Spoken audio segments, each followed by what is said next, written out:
रामलला की प्राण प्रतिष्ठा को लेकर अयोध्या नगरी सज धज कर तैयार है। 22 जनवरी को होने वाली प्राण प्रतिष्ठा से पहले 17 जनवरी से रामलला रथ पर सवार होकर अयोध्या में भ्रमण करने वाले हैं। 22 जनवरी को होने वाले प्राण प्रतिष्ठा समारोह में पीएम मोदी मुख्य यजमान बनने वाले हैं। इससे पहले 30 दिसंबर को भी पीएम अयोध्या आएंगे और भगवान राम की नगरी को डबल गिफ्ट देंगे। अयोध्या में एयरपोर्ट और नए रेलवे स्टेशन का उद्घाटन करने के साथ पीएम रोड शो भी करने वाले हैं। उससे पहले यूपी के डिप्टी सीएम केशव प्रसाद मौर्य अयोध्या में तैयारी की व्यवस्था को संभाल रहे हैं।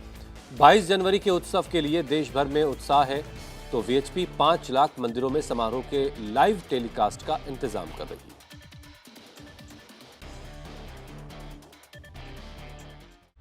भगवान राम का भव्य मंदिर तैयार, शुभ मुहूर्त का इंतजार।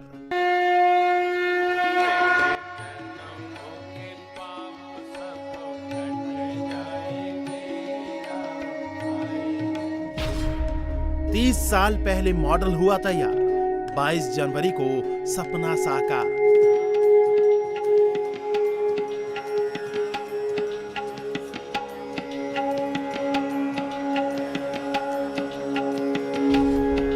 भव्य मंदिर ने कैसे लिया आकार, बता रहे हैं राम मंदिर के शिल्पकार।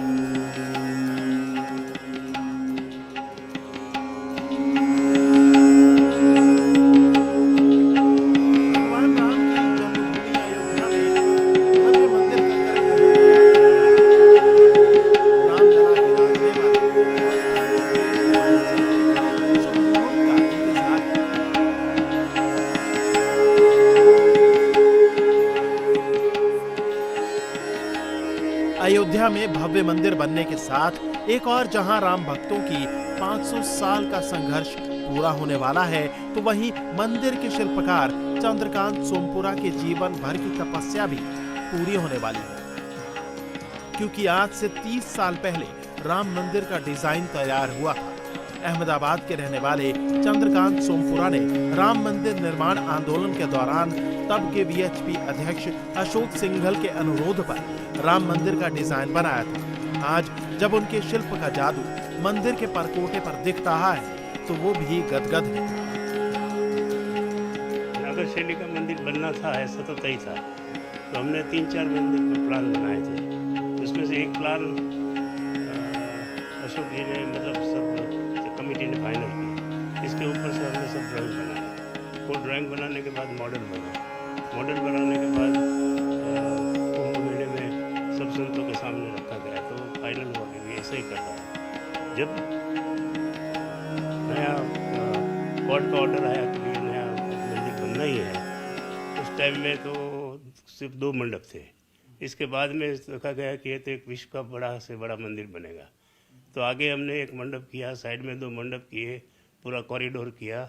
ऐसा करके करीब जो मंदिर था उससे 4 गुना बड़ा। राम जय सीता राम, राम राम जय राजा राम। अयोध्या का राम मंदिर विश्व का सबसे बड़ा मंदिर होगा, तो इसमें बन रहे कॉरिडोर की भी अपनी महत्ता है। आमतौर पर उत्तर भारत के मंदिरों में कॉरिडोर नहीं होते, लेकिन ये मंदिर कॉरिडोर के साथ होगा। तो वहीं गर्भगृह में जहां भगवान राम की प्रतिमा स्थापित होगी, वहां यंत्र के जरिए ब्रह्मा, विष्णु और महेश के त्रिदेव की रचना एक सीध में की गई है। सब मंदिर में होता वैसे ही है, मगर ये विश्व का बड़ा मंदिर होगा। और दूसरा एक कि किसके कॉरिडोर, हर एक मंदिर में कॉरिडोर नहीं होता है। जैसे अक्षरधाम में कॉरिडोर है, बाकी हिंदू मंदिरों में साउथ में कॉरिडोर आपको मिलता है। यहाँ उत्तर भारत में कॉरिडोर कम मिलता है। कॉरिडोर के साथ में कॉरिडोर में भी 5 मंदिर बनाए अलग अलग। जैसे प्राण प्रतिष्ठा होने जा रही है 22 जनवरी को, तो उसके लिए गर्भगृह में क्या तैयार हो, पूरा वो प्रोसेस क्या रहेगा? नहीं, पूरा गर्भगृह पूरा तैयार है। उसमें उसका जो सिंहासन है वो भी तैयार हो गया है। अब मूर्ति जो बैठेगी, मूर्ति के नीचे एक पाइप आ रहा है। वो पाइप कॉपर का है। और नीचे जो मुहूर्त किया था वो शिलान्यास किया है, जो मानते हैं। वो शिलान्यास से वो पाइप आता है। वो पाइप सीधा मूर्ति के बॉटम तक जाता है। इसके नीचे पाइप काट दिया जाएगा और इसके ऊपर यंत्र रखा जाएगा, एक विष्णु का यंत्र, और इसके ऊपर मूर्ति रखी जाएगी। तो जो नीचे से ब्रह्मा बाग बोलते हैं, ऊपर विष्णु और बीच महेश, तो तीनों का एक जो वाइब्रेशन है वो मूर्ति वो कॉपर के थ्रू आएगा और चारों तरफ फैलेगा। 22 जनवरी को 84 सेकंड के शुभ मुहूर्त में रामलला अपने दिव्य और भव्य मंदिर में विराजेंगे। तो उससे पहले मंदिर का प्रथम तल तैयार है, गर्भगृह बन चुका है, अब कॉरिडोर का काम जारी है। कि जैसे एक प्लिंथ लेवल, 2 प्लिंथ का ये कलम हो गया है, एक पहला लोअर प्लिंथ है, अपर प्लिंथ है। अपर प्लिंथ के बाद ग्राउंड फ्लोर के ऊपर इस तरह से एक के बाद एक स्टोन को लगाया जा रहा है, फिर ये बीम्स लगे उसके ऊपर ये क्लैंपिंग हुआ कॉपर का, ये जो है पूरी छत डल रही है। जैसे ये ग्राउंड फ्लोर का पूरा एरिया रेडी हो गया। अच्छा, ये पूरा हो चुका है रेडी? ये पूरा हो चुका है रेडी। ये वाला पोर्शन जो है यहाँ तक आप देखेंगे, यहाँ से आगे से खत्म हो चुका है ये पूरा, और ये कंप्लीट जब होने को आएगा तब इस तरह से, जैसे ये डोम्स अभी रखे गए हैं, ये डोम्स उसके ऊपर शामरन बनाई गई, ये बनाएंगे, ये नीचे छोटे रहेंगे। ये एक्चुअल अभी का जो पिक्चर है वो इस तरह का रहेगा कि वो कंस्ट्रक्शन इस तरह से हो रहा है। अयोध्या में रामलला की प्राण प्रतिष्ठा की तैयारी के साथ ही विश्व हिंदू परिषद और श्री राम जन्मभूमि तीर्थ क्षेत्र ट्रस्ट ने प्राण प्रतिष्ठा के बाद का भी पूरा प्लान तैयार कर लिया है। प्राण प्रतिष्ठा का कार्यक्रम कुल 48 दिन तक चलेगा। मकर संक्रांति के बाद जब सूर्य उत्तरायण होगा, उसके बाद वैदिक परंपराओं से अनुष्ठान शुरू हो जाएंगे। 17 जनवरी को रामलला रथ पर विराज होकर अयोध्या का भ्रमण करेंगे, तो 22 जनवरी को प्राण प्रतिष्ठा होगी। इसके बाद हर दिन अलग अलग राज्यों के 5000 भक्तों को रामलला के दर्शन के लिए अयोध्या ले जाया जाएगा। सबसे पहले उत्तराखंड के लोग अयोध्या जाएंगे, इसके बाद हर राज्य के लोग अयोध्या जा सकेंगे। राम भक्तों को अयोध्या लाने ले जाने के लिए स्पेशल ट्रेनों का इंतजाम किया जाएगा। 22 जनवरी को प्राण प्रतिष्ठा के कार्यक्रम में पूरे देश के लोग हिस्सा लेंगे।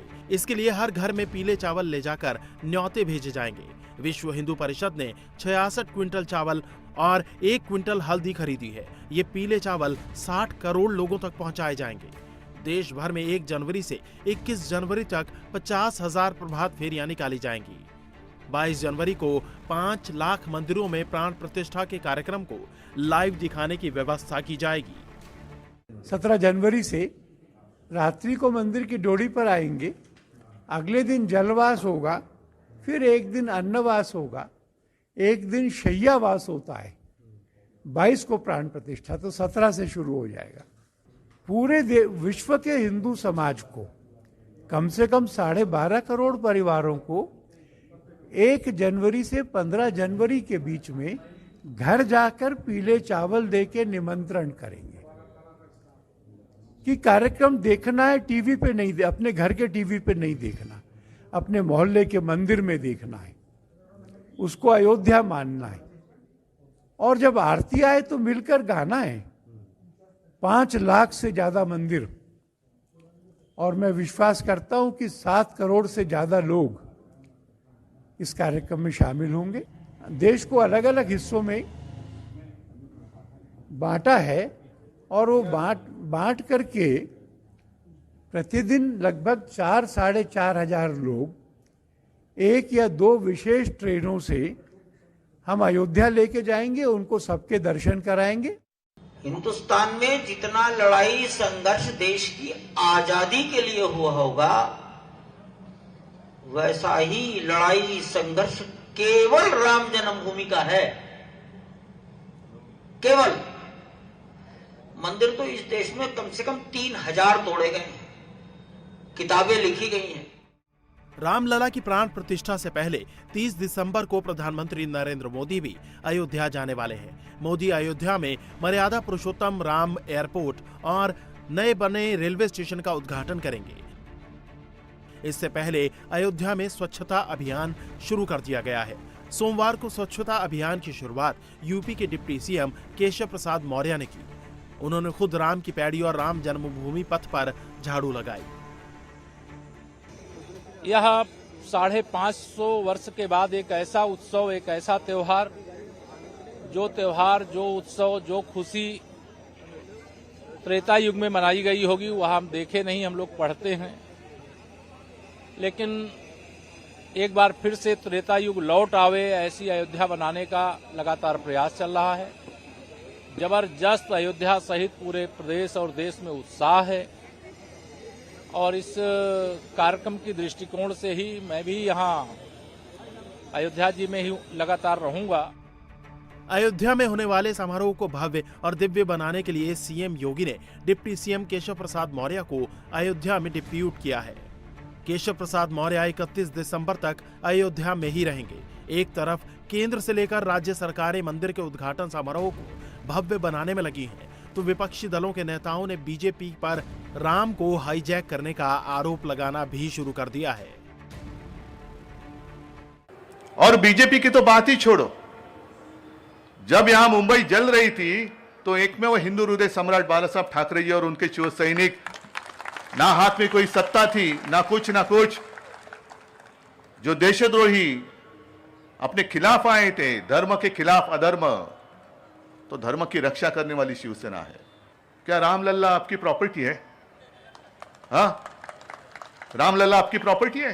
देखिए, उद्धव ठाकरे पागल हो गए हैं। ये उनका प्रश्न आज मालूम है। बीजेपी की सत्ता देश में आने के बाद 2014 के बाद में ही राम मंदिर बनाने का काम शुरू हो गया और अभी पूरा हो रहा है, 10 तारीख तक पूरा होगा। तो राम मंदिर कौन बनाया? इंडिया के खाली उद्धव छोड़ के 140 करोड़ जनता जानती है राम मंदिर कौन बनाया।